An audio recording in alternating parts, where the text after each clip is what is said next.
So this is Turbo Air beer cooler. I diagnosed the main PCB board a while ago. Somebody else came to replace it, said that that wasn't the problem, and the problem was the temperature controller, the one that's getting no power. So they sent me out with a new temperature controller board. You know, I've gotten things wrong, but I'm pretty familiar with these units, and I was confident in my diagnosis. So before I changed that board, man, I checked some things, and I'm glad I did. So I basically just, the things are self-cleaning. You lens to look at it. So inside of there is the main PCB board. The main PCB board, where the brains of the operation here. So I went over all the wiring, checked some things. Things didn't even look right. Basically, whoever came and changed the PCB board that I diagnosed didn't wire it properly.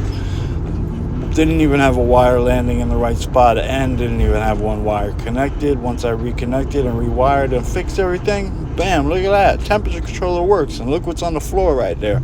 Brand new temperature controller board that I never even put in. I don't understand how people can get away with shit like that. But I don't understand it anymore. But if they can skate by and get paid by doing the least and not doing things correctly, more power to them. Who am I to hate? So it is what it is. But the unit is fixed. But this store had multiple other issues. I had a freezer down, and then I had a bagged ice freezer down as well. So that video is coming out soon.